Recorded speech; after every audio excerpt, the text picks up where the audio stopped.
This week's Warrant Watch is primarily focused on ongoing efforts to address illegal entries into the country. We were the first to tell you about the U.S. Marshal Service playing a key role in a coordinated effort with ICE's immigration enforcement initiatives. Our area's Marshal recently visited the border and shared his insights with NBC4's Carrie Charles, who joins us now. Carrie? Well, Jared, as we've reported, Marshal Michael Black's team is prioritizing local cases involving fugitives who are in the country illegally.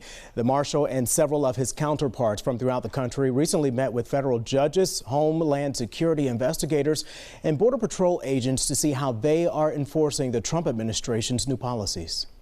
Del Rio, Texas sits along the U.S. southern border with Mexico. It's more than 1,400 miles from Columbus. Michael Black, U.S. Marshal for the Southern District of Ohio, joined other U.S. Marshals for a tour of the border. Why'd you make that trip? HSI and ICE, immigration and the DOJ direction for us to get involved and assist in the immigration enforcement initiative. I wanted to get a better handle and a better understanding of how that's going to impact us in the interior states.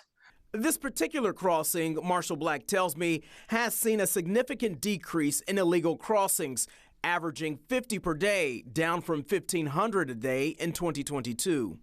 While we were down there, we actually saw, standing on the border, looking across into Mexico, at the fence, we saw no activity at all, zero activity. On February 5th, the group visited Robb Elementary School in Uvalde and learned about the tactics used by a Marshal's team in response to a mass shooting nearly 3 years ago. 19 children and 2 adults lost their lives.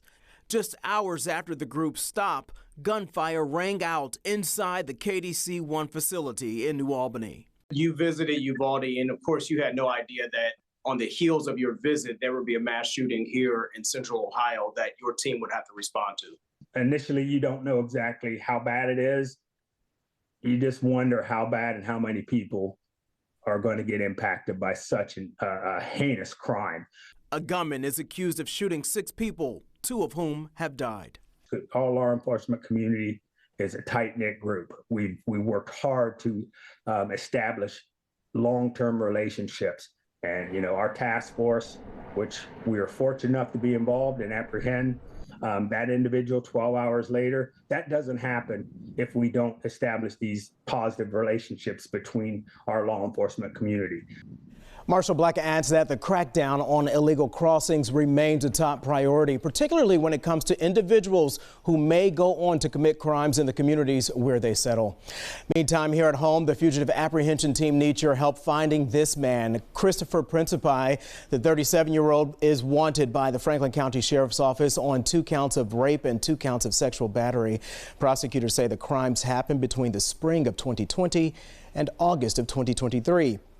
They say Principi could be in Central Ohio or possibly Maryland. Maybe you've been in touch with Principi or know where he is. Investigators want to hear from you. Simply scan the QR code on your screen. Doing so will take you to a page with contact information for the U.S. Marshal Service. And remember, all tips can be made anonymously.